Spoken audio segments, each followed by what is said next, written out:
नमः श्रीवर्धमानाय निर्धोत्कलिलात्मने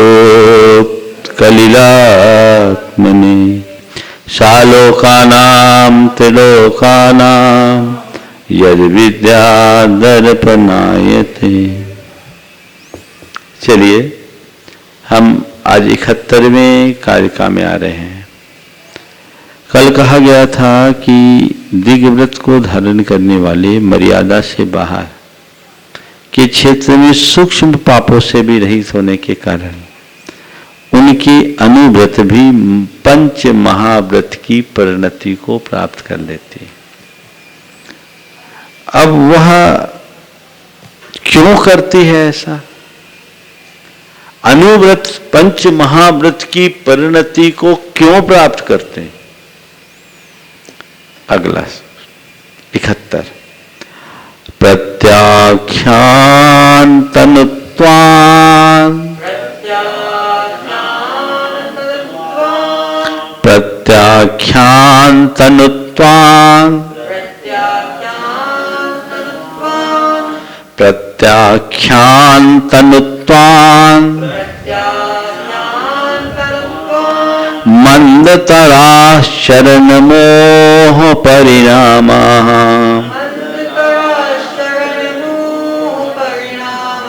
मंदतरा शरण मोह परिणामः सत्वेन दुरवधारा सत्वेन दुरवधारा महाव्रताय प्रकल्प्यन्ते।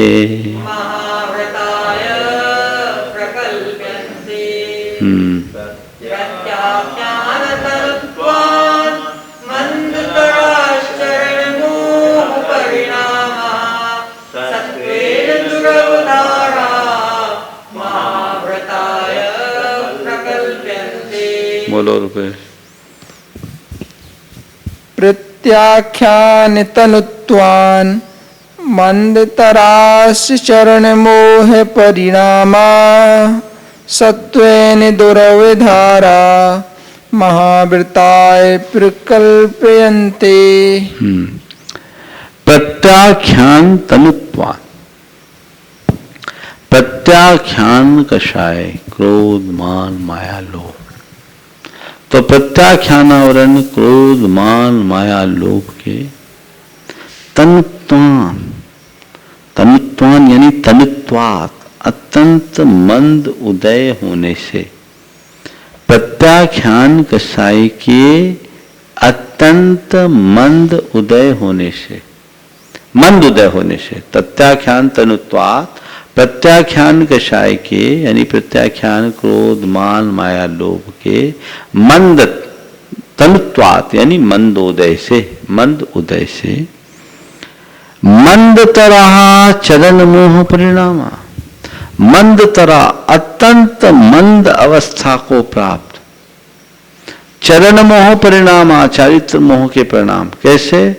सत्वेन दुरवधारा, जिनके सत्व यानी अस्तित्व का भी अवधारण करना कठिन है, जिनका अस्तित्व भी दुरवधार है, यानी जिनका अस्तित्व रूप से निर्धारण करना भी कठिन है, जिसका पता लगना भी कठिन है, ऐसे चरण मोह परिणामा चारित्र मोह के परिणाम महाव्रताय प्रकल्प्यन्ते, महाव्रत के व्यवहार के लिए प्रकल्प्यन्ते कल्पना किए जाते हैं, कही जाती है, उपचरित होते हैं।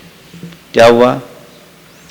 प्रत्याख्यान तनुत्वात्, प्रत्याख्यान कषाय के मंद उदय से, मंद उदय होने से, मंद तराहा अत्यंत मंद अवस्था को प्राप्त, सत्वेन दुरवधारा, सत्वेन अस्तित्व रूप से, दुरवधारा जिनका निर्धारण करना अत्यंत कठिन है, जिसका पता लगाना भी मुश्किल है, ऐसे चरण मोह परिणामा चारित्र मोह के परिणाम महाव्रताय महाव्रत के रूप में प्रकल्प्यन्ते प्रकल्पित की जाती है, कहा जाता है, माना जाता है, उपचरित किया जाता है।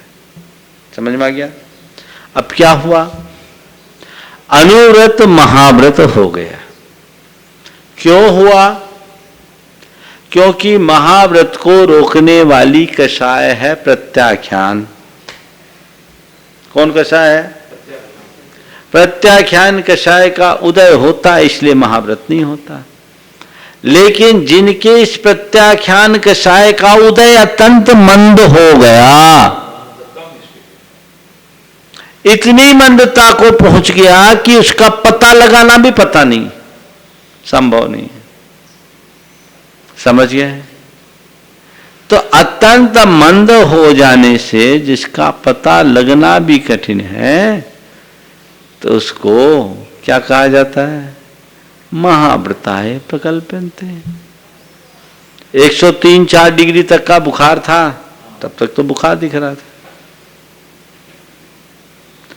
अब बुखार आ गया 98, कोई लक्षण ही नहीं दिख रहा है, बुखार थर्मामीटर में आ ही नहीं रहा है, तो क्या कहेंगे? इसको बुखार है? नहीं, इनका टेम्परेचर उतर गया। अभी है बुखार, हड्डी में घुसा है, लेकिन क्या कहेंगे? ये तो अब बुखार रहित है। इसी तरह अभी प्रत्याख्यान कषाय का उदय नष्ट नहीं हुआ है, लेकिन अत्यंत मंद उदय होने के कारण उन गृहस्थों को उनका चारित्र मोह रूप परिणाम अत्यंत मंद हो जाता है, जिसको पहचानना भी बड़ी मुश्किल है। इसलिए उसे महाव्रत के रूप में मान लिया जाता है। समझ में आ गया? कषाय प्रत्याख्यानावरण प्रसाय प्रत्याख्यानावरणा मंद मंद तर हुए जभी चरित्र मोह परिणाम सभी वे मंद मंद तर हुए तभी मोहादिक के भाव यद्यपि है सहज पकड़ में नहीं आते तभी गही उपचार मात्र से महाव्रती वे कहलाते। अवधि के बाहर अभी सामायिक के टाइम में भी आएगा। अब देखिए, फिर वो महाव्रत है क्यों होते? शास्त्र महाव्रत के रूप में होते तो साक्षात महाव्रत रूप क्यों नहीं? तो कहते पंचानाम पापानाम पंचानाम पापानाम हिंसादीना मनोवचः कायैहि हिंसादीना मनोवचः कायैहि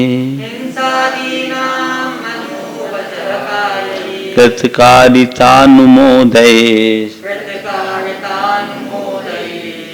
कृतकारितानुमोदयेत् त्यागस्तु महाव्रतम महता त्यागस्तु महाव्रतम महता।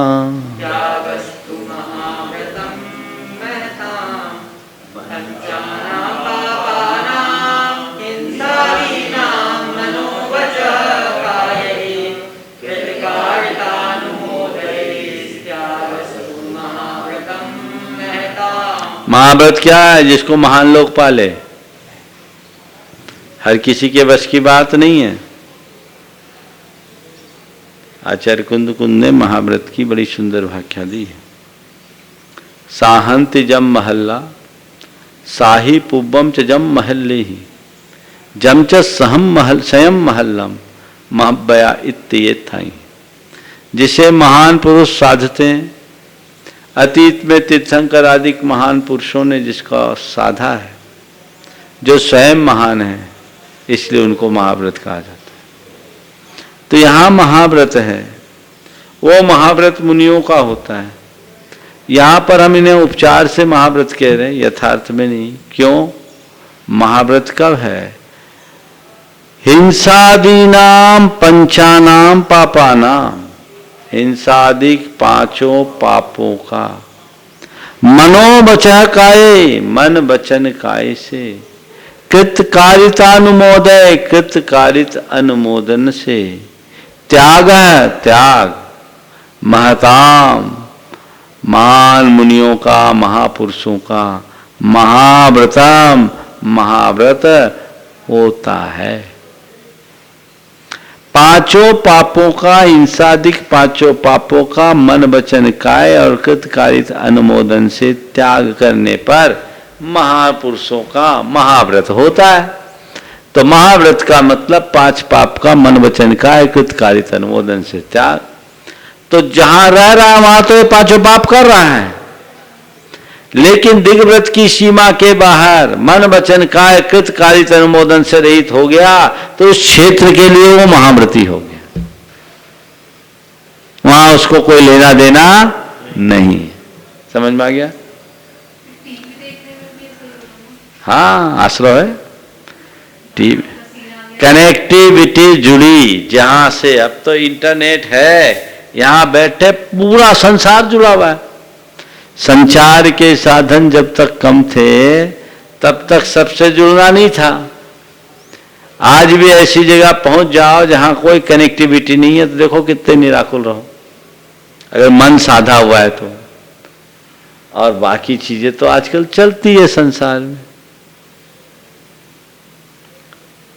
तो ये अपने दिग्व्रत की सीमा के बाहर कोई आदान प्रदान ना हो। हिंसादिक पांचों पापों का, हिंसादिक पांचों पापों को तन से वच से औमति से पूर्ण त्याग ना भूल राग को कृतकारित से अनुमति से। महामना मुनि महाराज का रहा महाव्रत सुधा वही, संग सहित हो स्वयं आपको मुनि माने जो मुधा वही।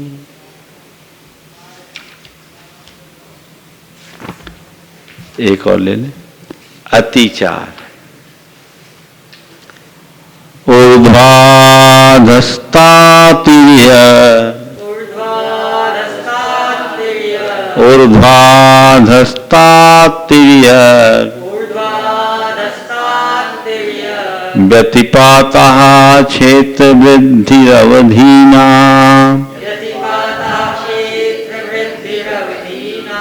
व्यतिपातः क्षेत्र वृद्धिरवधीना, विस्मरणं दिग्विरते, विस्मरणं दिग्विरते, रत्यासः पंचमन्यन्ते,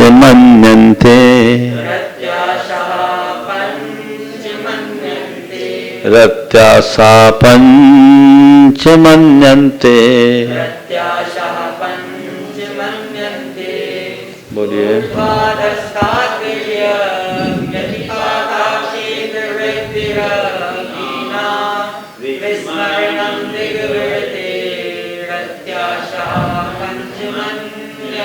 बोलो रुपेश। ऊर्ध्वाधस्तातिरेय व्यतिपातः क्षेत्र वृद्धिरवधीनां, विस्मरणं दिग्विरते रत्यासः पंचमन्यन्ते। ऊर्ध्व अधस्तात् तिर्यक व्यतिपाता। ऊर्ध्व ऊपर, अध नीचे, तथा तिर्यक यानी दिशा विदिशाओं की मर्यादा का व्यतिपात उल्लंघन कर देना। ऊर्ध्व व्यतिपात, अधा व्यतिपात, तिर्यक व्यतिपात। क्षेत्र वृद्धि, अपनी क्षेत्र की मर्यादा को बढ़ा लेना। वृद्धि में विसर्ग हो जाएगा और र का अ हो जाएगा। अवधि नाम विस्मरणम, और अपनी मर्यादाओं को विस्मरण यानी भूल जाना। दिग्वृत्ते है, दिग्व्रत के, र का विसर्ग हो जाएगा और ये अ इधर आ जाएगा। पंच अत्यासा यानी अतिचार, पंच यानी पांच, मन्यन्ते माने जाते, अत्यासा यानी अतिचार। तो ऊर्ध व्यतिपात, अधः व्यतिपात, तिर्यक व्यतिपात, क्षेत्र वृद्धि और अवधि नाम विस्मरणम। पंच दिग्वृत्ते अत्यासा मन्यन्ते, ये पांच दिग्व्रत के अतिचार माने जाते हैं।